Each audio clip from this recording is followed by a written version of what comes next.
Assalamualaikum warahmatullahi wabarakatuh. Saya masih Tanyel Parawangsa dengan NIM 25020160003 dari Prodi Administrasi Publik kelas A angkatan 2025.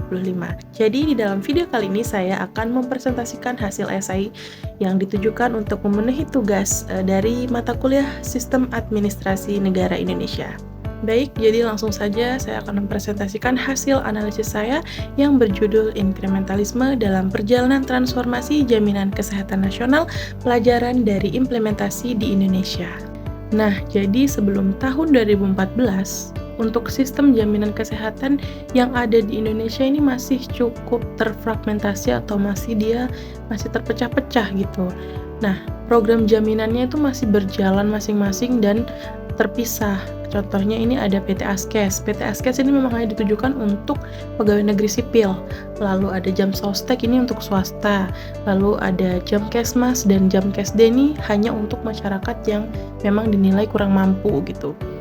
Tentunya dari kondisi tersebut pasti menciptakan ketimpangan akses dan duplikasi layanan, sehingga perlindungan kesehatan untuk masyarakat itu masih belum merata dan belum maksimal gitu. Nah, sebagai solusi, pemerintah ini menetapkan dasar hukum melalui Undang-Undang SJSN dan Undang-Undang BPJS.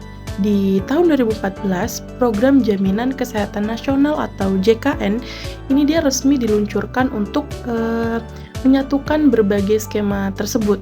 Tujuannya apa? Jadi tujuan utamanya dari diluncurkannya JKN ini adalah untuk mencapai universal health coverage, di mana seluruh rakyat Indonesia memiliki akses terhadap kesehatan, akses yang layak terhadap kesehatan tanpa adanya terkendala terhadap finansial gitu.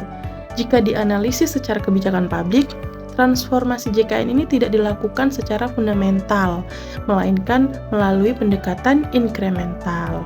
Sesuai dengan teori dari Charles Lindblom, yang mana pemerintahan ini dia menempuh proses yang namanya Mandelbrot, yang melakukan perubahannya itu dia bertahap untuk menjaga stabilitas.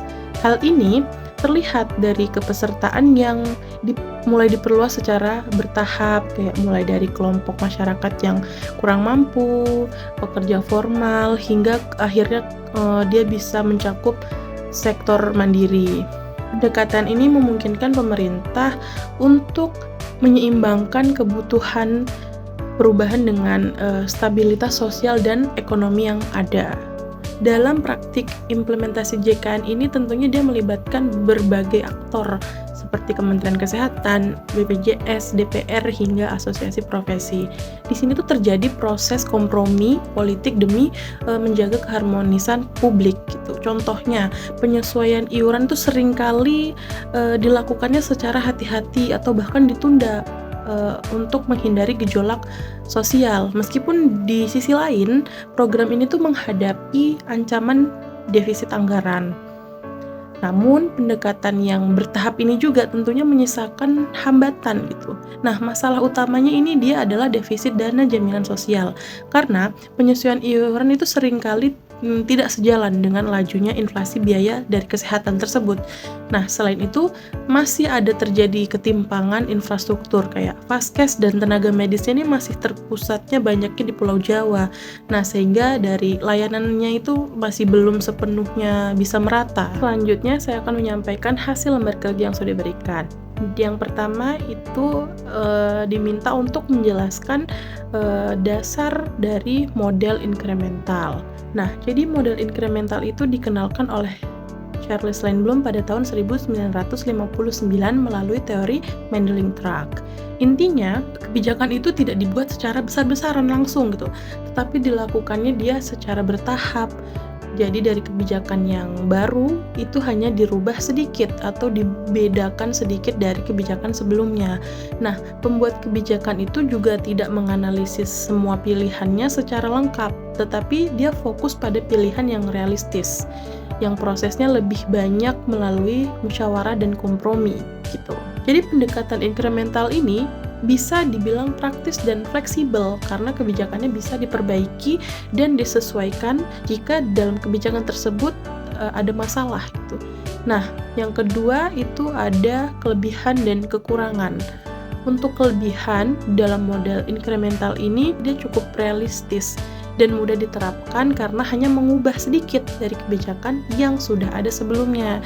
Jadi resikonya bisa dibilang lebih kecil gitu, dan konflik politiknya itu bisa diminimalkan.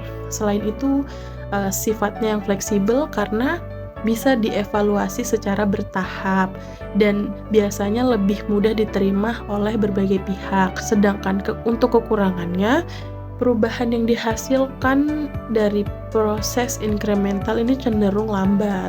Jadi kurang efektif kalau untuk menghadapi masalah yang besar atau yang krisis gitu. Selain itu karena hanya memperbaiki dari yang lama, kelemahan sistem itu sebelumnya juga bisa tetap terbawa. Nah, soal nomor 3 dari lembar kerja yang diberikan yaitu diminta untuk menganalisis kebijakan yang ada di Indonesia. Nah, itu saya mengambil dari analisis yang sudah saya hasilkan berupa esai itu tadi, tapi saya persingkat lagi gitu. Jadi, untuk contoh, saya mengambil program JKN sejak tahun 2014. Program ini tuh tidak dibuat dari nol, tapi merupakan penggabungan dari program yang sudah ada dari sebelumnya, seperti Askes, Jamkesmas, dan Jamsostek. Perluasan pesertanya juga dilakukan secara bertahap, mulai dari masyarakat miskin, pekerja formal, sampai pekerja mandiri. Bahkan sekarang sudah mulai ke digitalisasi dan KRIS gitu. Dalam prosesnya ada kompromi politik. Dalam proses tersebut tentunya juga ada kompromi politik.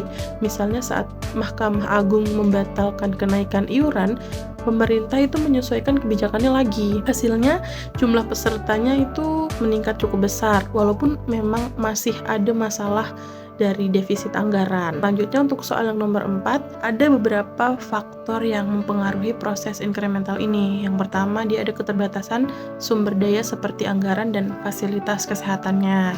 Lalu yang kedua, itu dia ada faktor politik karena banyak pihak yang terlibat, jadi kita harus berkomprominya tuh dengan baik gitu. Yang ketiga, ini adanya resistensi dari stakeholder seperti rumah sakit dan tenaga medis. Dan yang keempat, ini dia melihat dari kondisi sosial ekonomi masyarakat.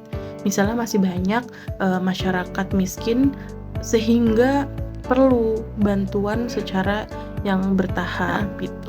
Demikian presentasi dari saya. Mohon maaf apabila terdapat banyak kesalahan kata ataupun sikap. Akhir kata, wassalamualaikum warahmatullahi wabarakatuh.